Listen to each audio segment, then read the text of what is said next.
Hello, everyone, and I hope you're doing well today. Today is going to be a little bit different. We are traveling here in Colorado, and I'm lucky, and you guys are lucky as well. We got my beautiful wife here who's going to be sharing her story, Madeline. So thank you for coming on the podcast. Absolutely. And yes, this is Self-Sabotage Solutions. Always coming to you trying to share as much information about self-sabotage as possible. And also being able to share people's self-sabotage stories, because it's so important that we all know that we're all able to overcome self-sabotage no matter who we are, what we have experienced, or what's happened to us in our life. So thank you guys for all listening, and thank you, Madeline, for coming and sharing, and been excited to be able to share the story with other people. Yeah, absolutely. So as Tanner mentioned, my name is Madeline. I am a certified essential oil specialist working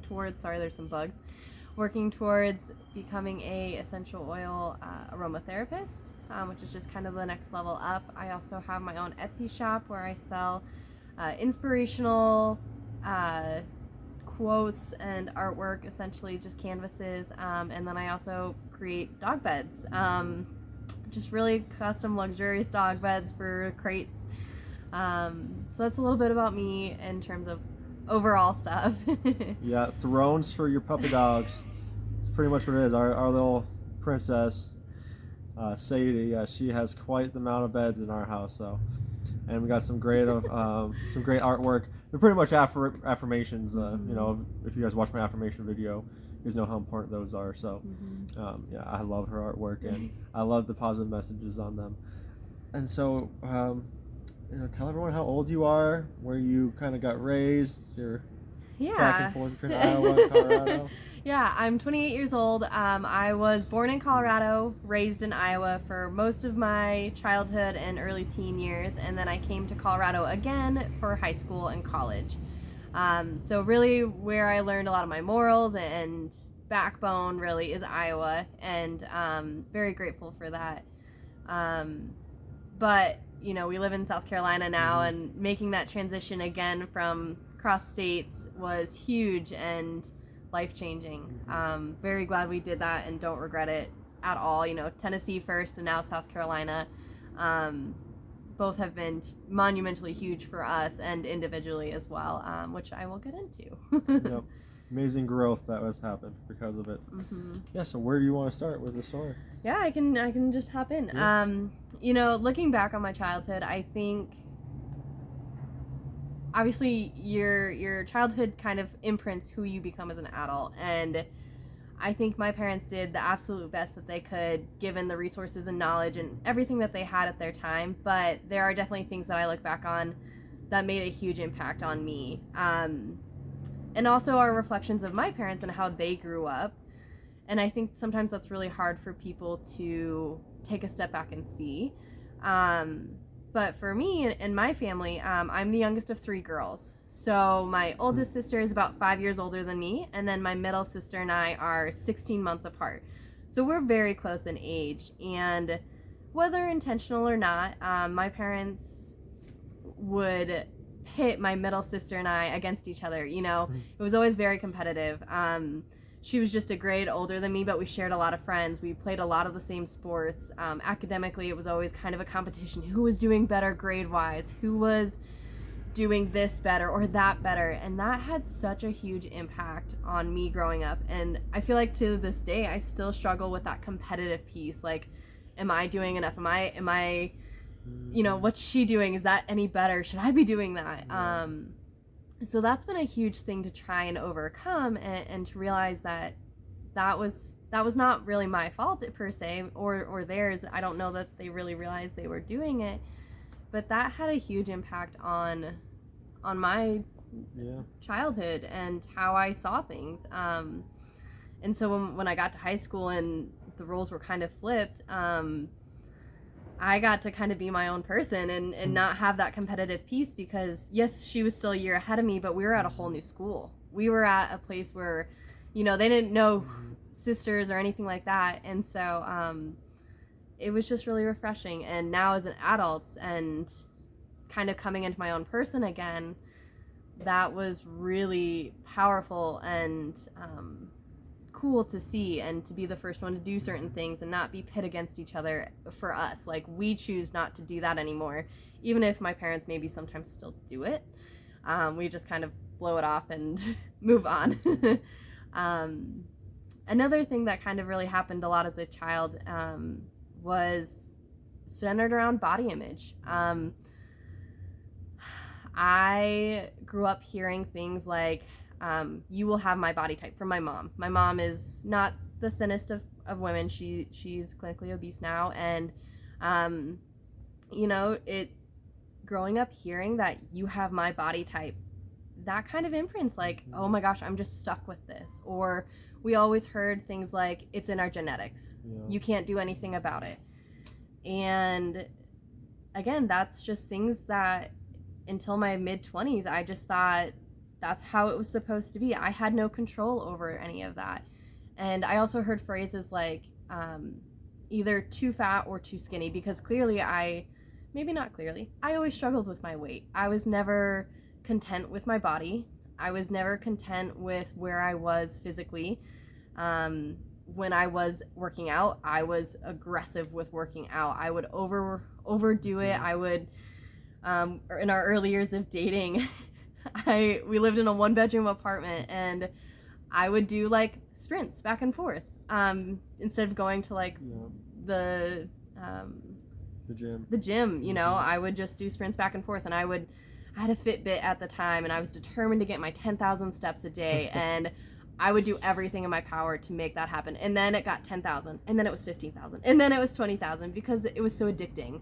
And so just that lifestyle of like never being content with yourself, never loving the skin you're in, and feeling like it's never enough. So either too skinny or too fat. I heard those phrases even until my mid-20s, and I finally like had to tell her, stop.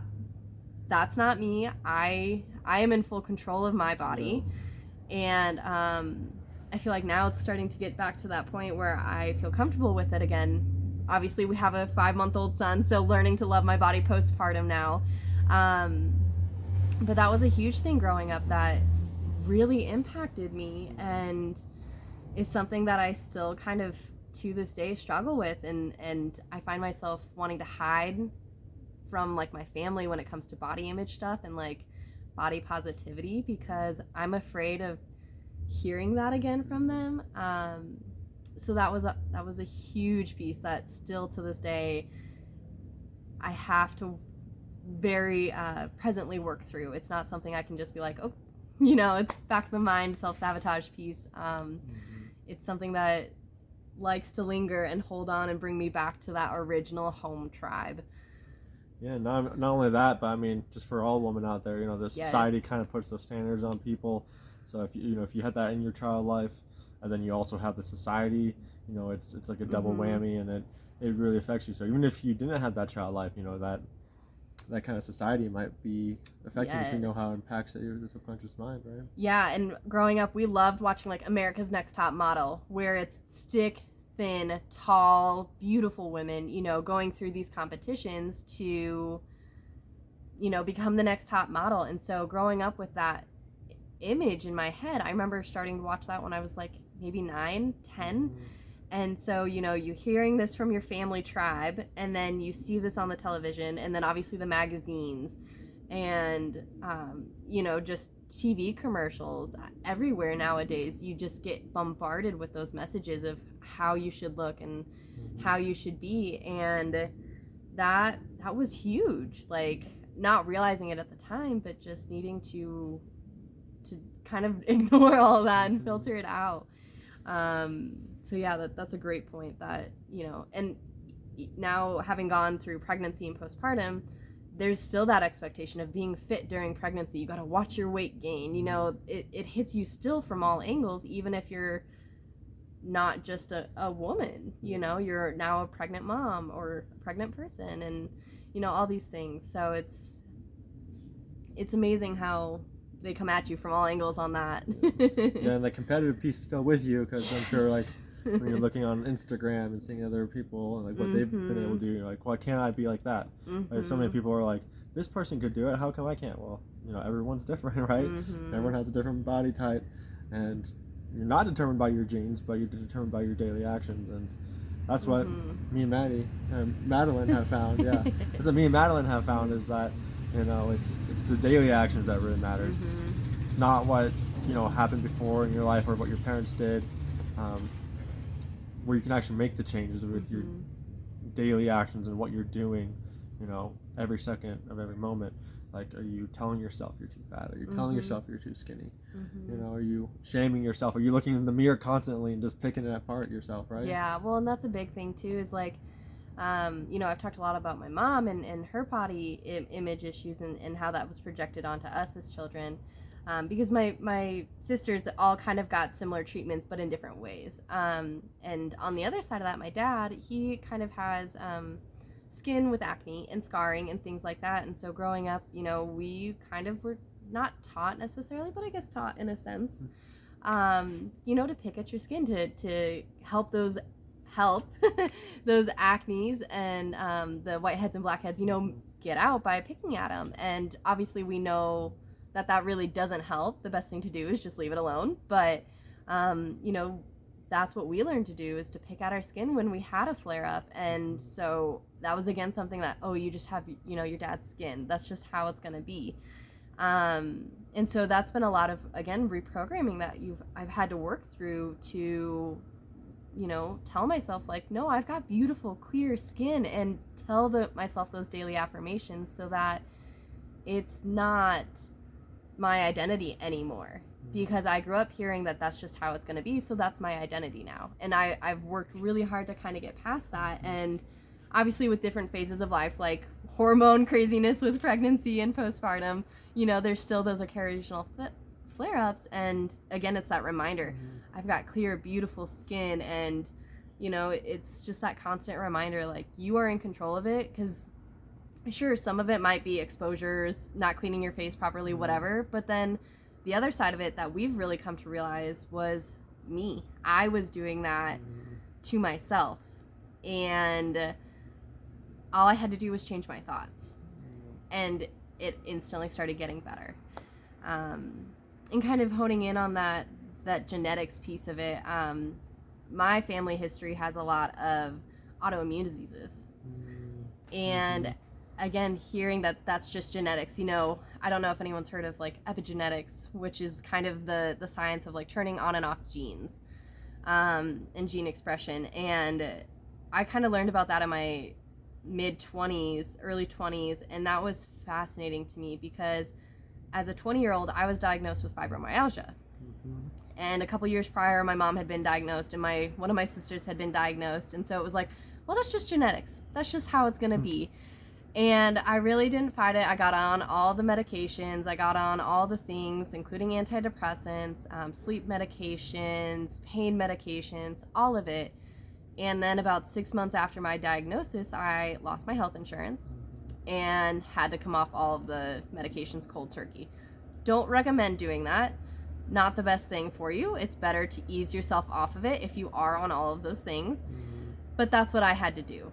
And I had to learn to manage everything with alternative things. So I sought acupuncture, which was a godsend. Like, it was so helpful, and it helped my pain. It helped kind of like the fogginess. It helped everything. And then I started eating a little bit better. I started exercising. Granted, I went exercise crazy. And that's when I mentioned, doing those sprints and like kind of just going way overboard and doing more damage than good. But it was that first step in the right direction of like, okay, what's alternative instead of these medications? Plus marijuana, you use that as a good. I mean, I was at that point smoking like every day and abusing it, but for her, she was able to use it to actually get off of those dangerous medications, and that, I think that's like where marijuana can be a really good alternative. Instead of using all these harmful medications, you can use something that was grown naturally, and it's things that our body can naturally process. Like, we have the receptors in our body already that when you go to smoke, it's not like smoke marijuana or CBD. It's not like it's totally foreign that your body has to kind of readjust to. It's something your body can already naturally adapt to. So that was a huge piece of it as well. And then once I started exercising, I started eating a little bit better, and I started these alternative treatments. I started to feel better. Mm-hmm. I started to feel like, I hate to say it, but a normal human again. And that was huge. I remember kind of talking to my mom and my sisters about it. I was like, you guys should try this. And I've gotten so much, I feel like that was really the beginning of our journey, and like the pushback we kind of started to get from our families of like, no, it's not going to work. Like, that just worked for you one off. And then over the years, like, I don't consider myself having fibromyalgia anymore. It's been maybe close to 4 years, 5 years since I've really considered myself having it. I really don't even tell people I have it anymore. Same thing goes for asthma and allergies. I had that since I was a baby. And, you know, without getting into it, I think that had a lot to do with vaccinations and those exposures that I used to have. But now as an adult, I'm not putting myself through a lot of the medications, the perfumes, the fragrances, the candles, you know, the cleaning supplies, none of that. And so my toxic load is so low that it's not trying to give me these signals like pain and fogginess and, you know, all the other slew of things that, like, because fibromyalgia is really just like an overarching, we don't know what it is, so we're just going to classify it as this kind of diagnosis. And really, if someone could just kind of change their perspective with their thoughts, but then also change themselves physically with diet, exercise, and some other treatments like chiropractic care, craniosacral therapy, acupuncture. I mean, any one of those can help give you the support your body needs to start the healing process. And that for me was a game changer. And I'm so grateful. Like, I had to come off all those things because I don't know that I would have gotten to this point without them. And you know, my family kind of still likes to fight me a little bit on saying like, well, that's just who we are, you know? And I always say, delete, because that's not who I am. I'm free from that. I love that. Using the delete technique. Yes. So I think I totally agree with exactly what you're saying. And, you know, you were able to come off all those things, and that was super important. You know, a lot of these medications, and like they were just compounding and more and more and more, and they keep adding more. Oh my gosh. And they had all the side effects, like, you know, the depression and other things like that, right? Well, exactly. And like I was on birth control, which is huge in terms of weight with depression, with hormonal inconsistencies. You know, like birth control works to suppress your reproductive system. And so by being on that, like everything was out of whack. And so like you said, you know, the medications, from the pain to the sleep to the antidepressants to the birth control to the asthma medications. I mean, all of that is just so overwhelming to the body.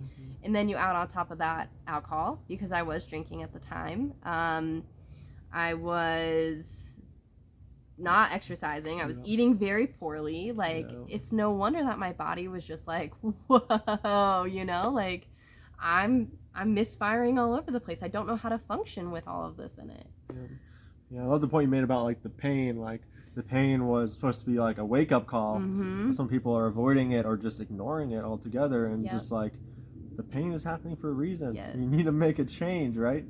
Yeah, and that's one thing that I'm very grateful for, starting with the acupuncture, because my acupuncturist, I've seen a few different ones over the years, and that very first one, she really helped me understand what my body was communicating to me.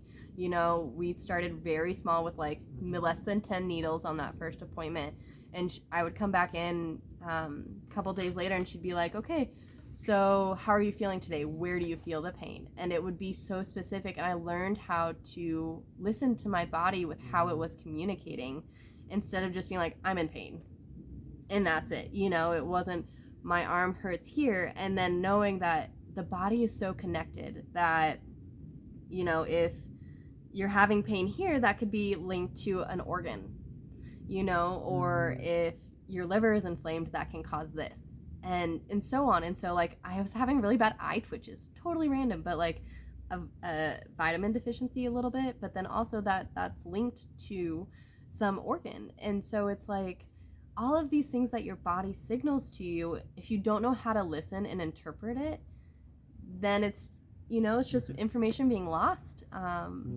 Yeah, you got to be conscious of what's going on, right? Yes. Yeah, you got to use your conscious mind and be aware. And I totally agree. So many people are just don't even know what's going on. I kind of equivalent it.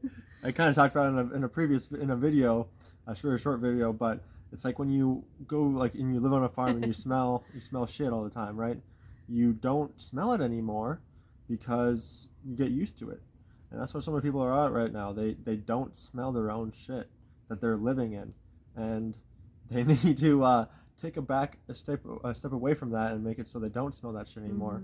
And then they go back to it and they'll realize, wow, that is some stinky shit. I don't want to go back to that. Yes. Yeah. Well, and that's the thing is, like, I feel like through this whole journey, I feel like it's been about 5 or 6 years of this journey since, having to come off all those medications to now being where we are currently. And there has been a lot of that back and forth that he's talking about. And, I was gluten-free for a while there, and I stopped doing that because I felt like it wasn't really helping. And dairy-free. And then when we decided to kind of really get down into the nitty-gritty of detoxing, we went back to being gluten-free and dairy-free together this time. It wasn't just me, because I did it alone, and doing anything alone is a lot harder without that support. And so we did a lot of this stuff together. So we went gluten-free, dairy-free. We stopped drinking alcohol. I came off all the rest of the medications because I was still on birth control. I was still on all my asthma, allergy medications. I think I was still on maybe one other thing. Still taking the coffee all the time. I was still drinking coffee. That was a fun one. Yeah, that one was the hardest for me to give up. And so, having gone through that process again, it hit differently because I was in a different spot, physically, mentally, emotionally, spiritually. I remember losing, I think, 20 pounds in that first 2 or 3 months. It was crazy and totally unhealthy, but that's what my body needed to detox. That just goes to show how much it was holding on to everything and those fat cells. And when I finally changed and made those conscious decisions to stop, it was okay, we're gonna let go. And it let go and weight, it let go and emotions and everything. So I mean, it's been quite the journey, especially over the last 4 years since we've really started to lock in on some of these things, and so grateful that we have. Yeah, sometimes, like she was saying, we'll go back and try, eating something that we shouldn't be eating, and we were like, whoa, that did not feel good. We noticed we get bloated, we get constipated, we have the runs, whatever, right? Acne for me, that tends to be the biggest culprit that comes back, is my skin is whoa, what happened to our clean eating? Or itchy legs. Yes. I more recently started to develop psoriasis, and I found that to be linked to what I was eating and if I was feeling stressed. And when I was out in the sun, when I was in the water, when I was just being relaxed and carefree, it all went away. And it's one of those things, again, that your body is telling you things. You just have to learn how to communicate with it and learn what it's telling you. I think that's such a huge thing that people nowadays just don't realize. Yeah, paying attention to the signs and being conscious of what your body or your subconscious mind is trying to tell you. Yes. Yeah, and Maddie, she's not a self-sabotage, or Madeline, sorry. So yeah, she's always been called Maddie for a long time. My whole life. And she's recently decided she wants to go by Madeline, and I love it. Because that's my actual full name, but growing up I was always called Maddie. I was never given a choice between what I wanted to be called, even though I had this nickname. That's a typical shortened version of Madeline, and so when we were choosing the name for our son, it came up, and I was like, you know what? When we moved to South Carolina, I kind of started doing it, but then it became a very conscious decision with everybody in our life, not just those new people we met in South Carolina. Yeah, and I actually love it because it's like a way she's able to change her identity almost, where she's not Maddie anymore. She's not the little girl. She is a full-grown woman, Madeline. Very healthy, very strong. Yes. Yeah. Yeah, so that's very awesome. And I think it's interesting how in your story, you know, the doctors told you you're gonna have the fibromyalgia forever. There's nothing we can do about it, right? And if you would just listen to them like most people do, well Yep. then, or if like it's in your genes, you know, that's just what happens. Then you would be stuck there. You'd still be in that life. Things would be getting worse. You know, you'd still have all those pains. You probably be having a lot more weight on you. You Yep. know, you just would have a negative mindset. And I think something else that we want to talk about maybe is like the depression part. If you're okay talking about Yeah. that, because I know a lot of people suffer from depression, and Mm-hmm. I know there was many times, you know, maybe you were in the closet, and you know I was Mm-hmm. on the outside trying to talk to you. I remember those Yep. days, and now it's like you've been able to make such a like an Mm-hmm. amazing change. So how do you think you were able to do that? Yeah, well, and to take it a step further, like to give you guys an idea, I'm still trying to figure out why I do this, and I know it has something to do with how I was raised and you know, that original tribe, but I struggled a lot with my self-confidence and my belief in myself, and I internalize a lot of things. I think it's either my fault or it's, you know, sometimes it's hard to even put that into words, but I struggled a lot with that, and so I developed depression very early on.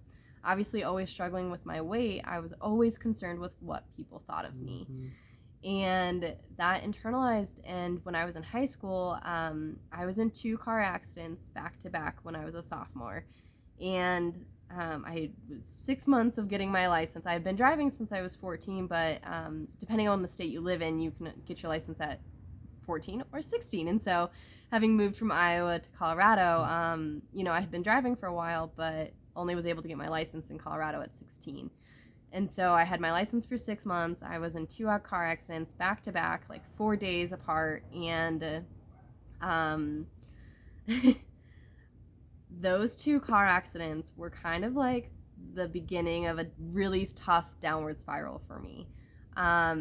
Financially, our family was not in a great spot. We were trying to build a house that we probably really shouldn't have been trying to build, but wanting a better life, you know, for the kids and everything.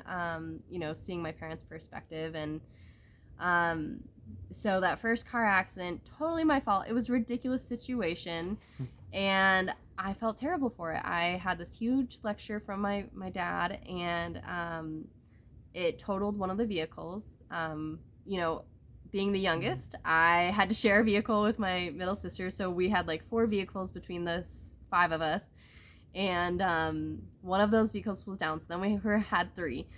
And my dad had 1 vehicle. He lived and worked out of state just because that's the way it happened for us, and so we really only had 2 other vehicles at the time in the state. And 4 days later, I was in another car accident. That one was less my fault, but it was still deemed my fault. I got the ticket in the end, and there went another vehicle. In the end, both vehicles were almost totaled. They were salvaged enough that we could still drive them, but ultimately had to get new cars. So on top of trying to build a house and financially being in a really tough spot for my family, we had these car accidents and these car situations now that we had to figure out. And I internalized that so much. And I did have an experience as a child with sexual abuse. And so, not really knowing that at the time, I repressed that for many years. I kind of took all of that and internalized it and started abusing myself. I started cutting myself, and I remember telling one of my friends in high school that I was doing it, and her mom was a counselor, so she told her mom, and I got called down to the counseling office and had to go to counseling at my church. And it stopped for a little while, but I still had those struggles. I just didn't talk about them still.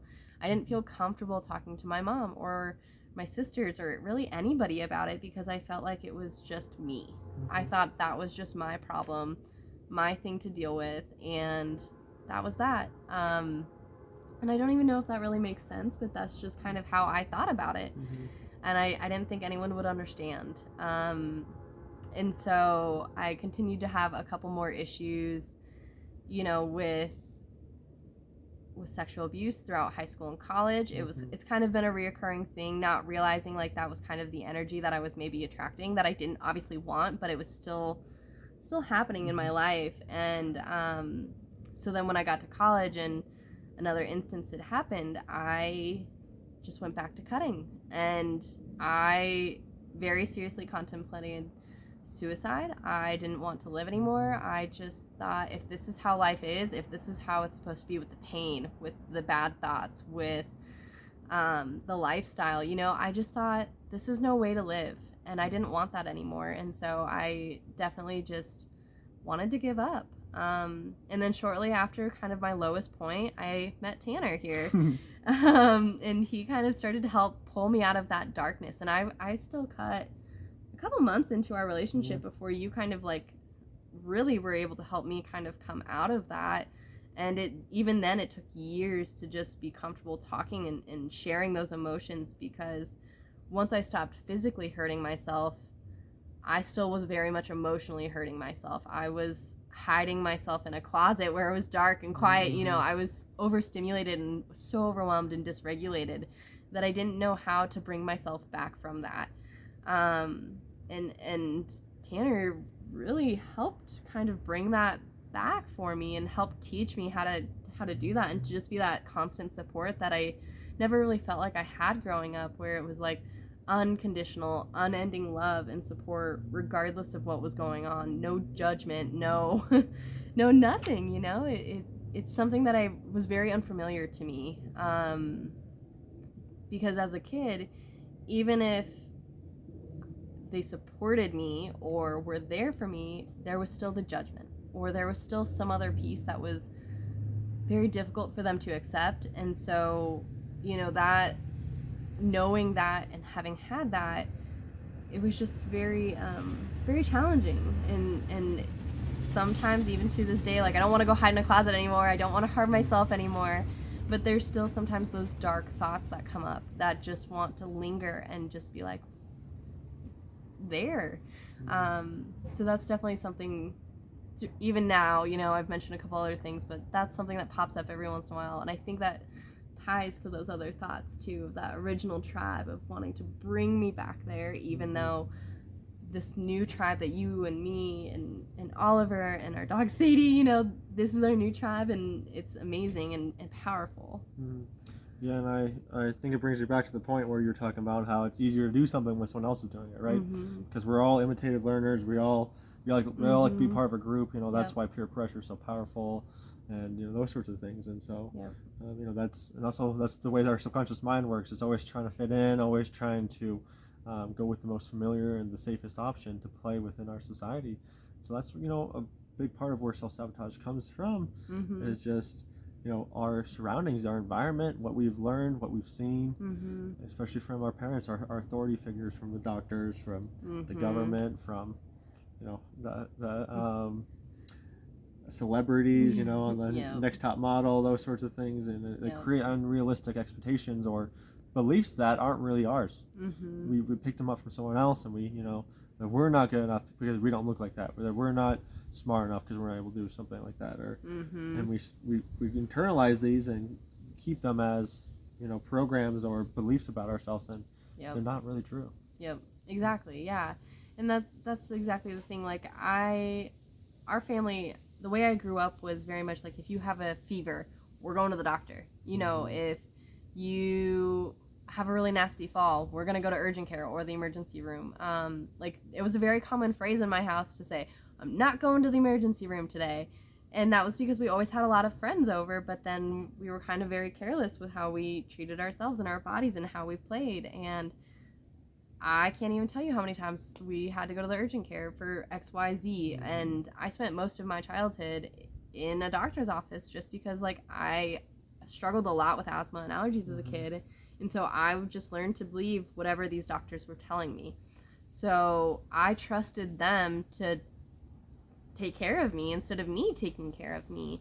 And once I took that power back, holy cow, was that game changing, you know? It was so empowering and so life changing. And I love being able to be fully in control of myself. And, like, I think that even reflects in my pregnancy that we had, you know, like I didn't have an ounce of morning sickness. I didn't have any major aversions to things. The only thing I didn't like was raw meat, which I think is pretty fair for any time of season. Like, and I think that has a lot to do with where we were at physically and emotionally and mentally. You know, I had such positive outlook on pregnancy, you know, thinking about how those programmings happen. You know, you're supposed to have morning sickness. You're supposed to experience all these things. And I went into it thinking, this is going to be a great experience. I'm going to, you know, grow as a person and into a mother. And I'm not going to have any of those experiences. And I didn't. I had a very healthy, fantastic pregnancy.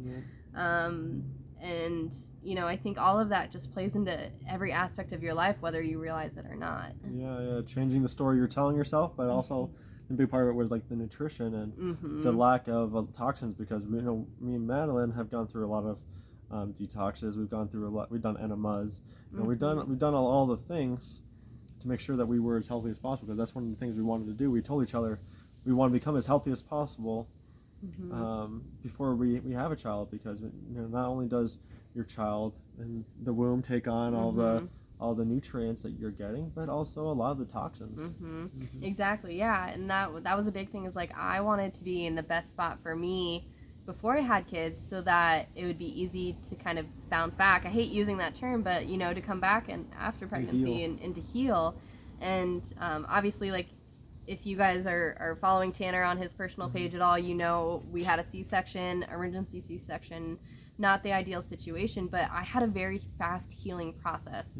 Very grateful for where we were at to be able to have that. And even to this day, I don't have any residual pain or anything associated with the surgical site or anything. And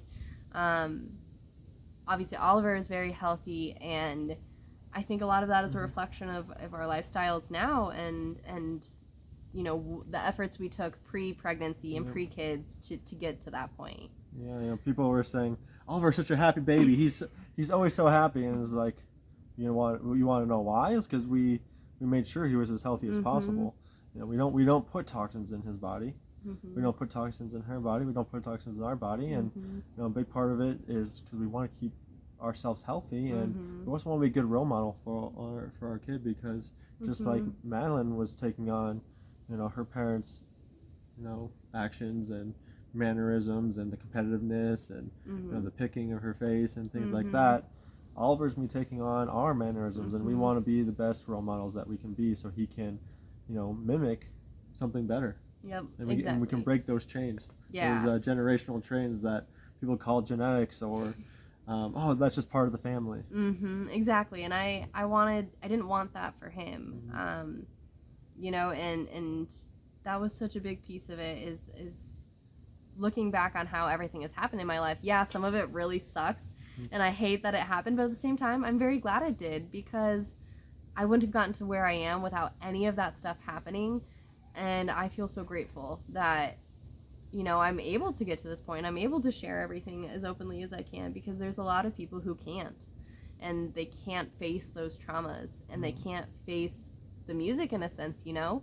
They can't take responsibility for their life. You know, they're always willing to put the blame on everyone else, but not take it for themselves.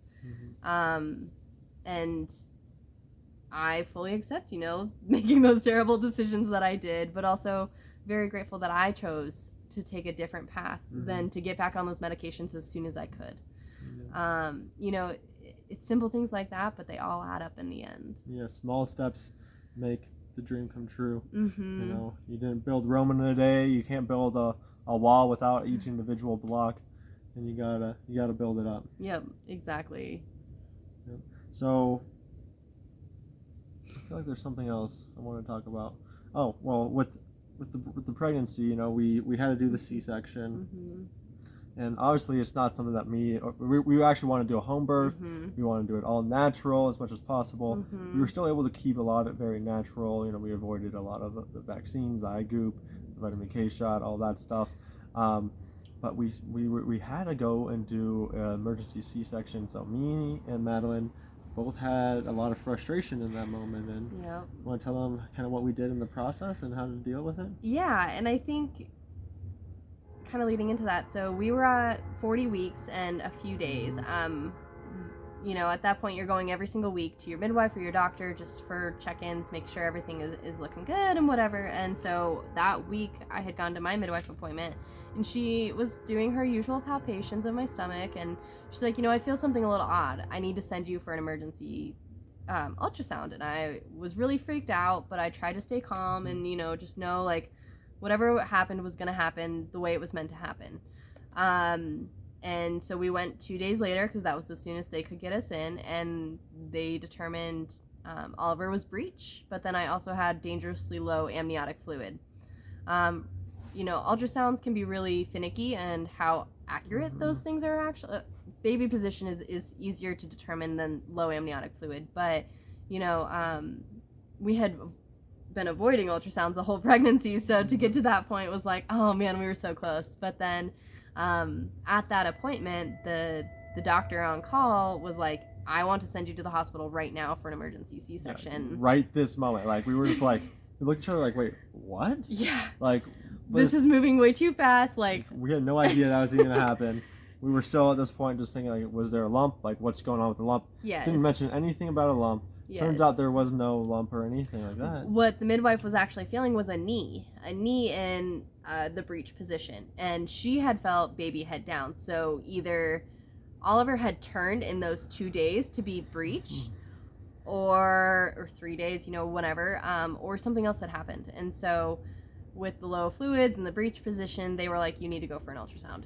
And I was like, okay, for a C-section, yes.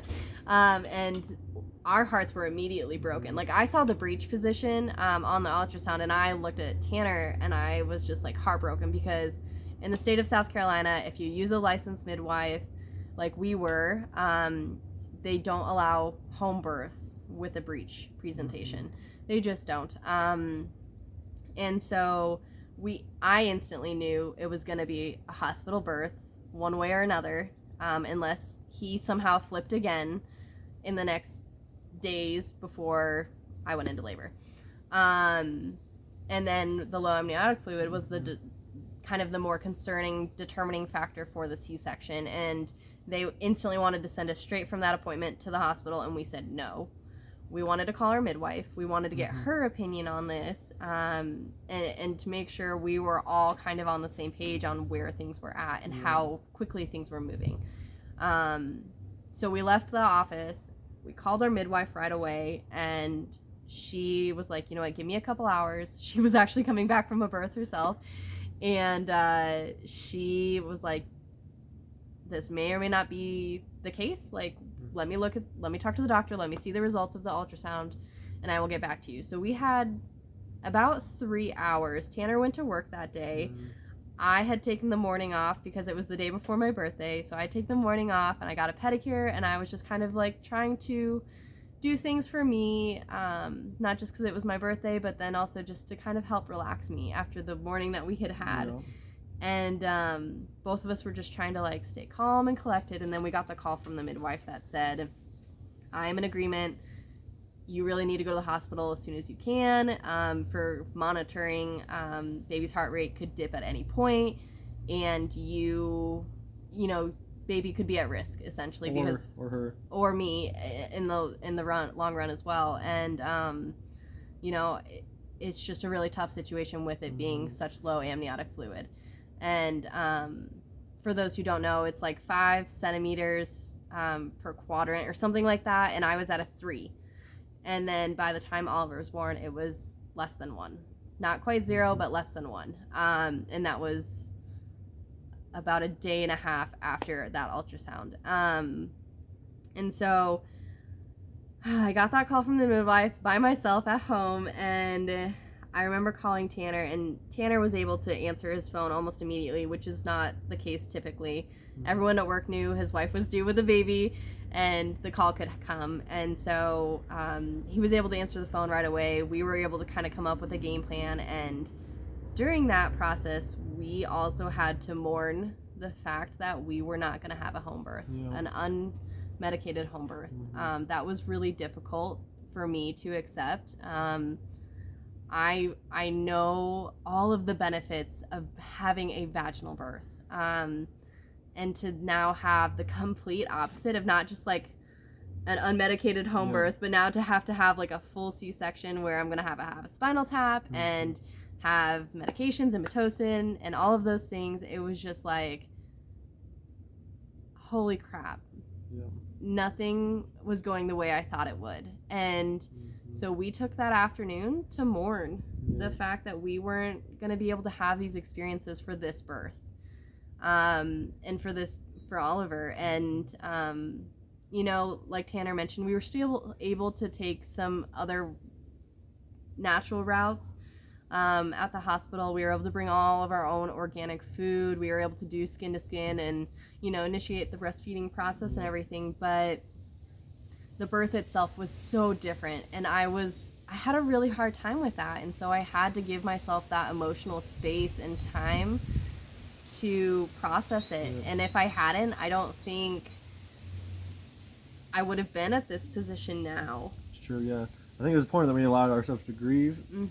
But then after we did that, we decided, you know, we started to take a look at it like, let's look at the positive of the situation. Exactly. You know, we're both still going to be able to have them both healthy. We're both going to be able to have a healthy baby and a wife, or a healthy Madeline. And so, you know, we try to look at the positive of it, because, you know, we could have went down that self-sabotaging route, just the woe is us, the world's against us, this is shit. And we just could have just been pissed off the whole time. And we tried to have a better mindset than we could, and just look at the positives and be grateful that we're still going to have a baby. We're still going to have, you know, everyone's going to be in perfect health. And so that's what happened. We ended up having a perfect health baby. Yeah, and I think it's important to note too, like, I had my participation to play. Tanner was there as a supportive role, but then baby Oliver, we didn't know it was Oliver at the time. We just knew baby. Baby had a participation as well. And for some reason that we didn't know, outside of our control, he chose to be, you know, face up or, you know, breech position. And things were the way they were. And so also accepting and acknowledging that, you know, we did everything we could to support the birth that we wanted, even though it didn't happen the way we wanted. You know, it was what it was, and then we made the best of the decision going into the hospital. So yeah, that is definitely a huge part most recently that we've had to kind of to process and to address. Yep, agreed. All right, well, it's been a fantastic story. I think we pretty much covered everything. For all the listeners here, what would be the one thing that you want them to take away from? I think for me, the biggest thing that I wish I would have started with is, you know, learning is one, to not be so hard on yourself.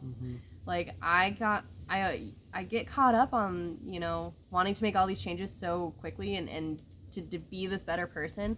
But really, you have to take it slow and introduce it slowly. So not being so hard on yourself when, you know, it's not this instantaneous change. But then, two, kind of what I just alluded to, is go slow. I think in our society, it's all rush. We gotta rush to work. We gotta rush to make this decision. We gotta rush to do this. Gotta rush to have a baby after marriage or whatever.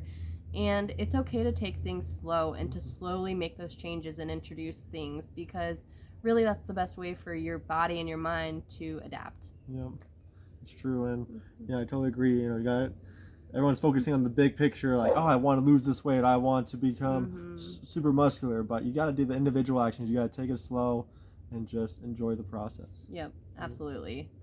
All right, well, thank you so much for coming on the podcast, Madeline. Glad everyone got to meet you and hear your story. It was fantastic.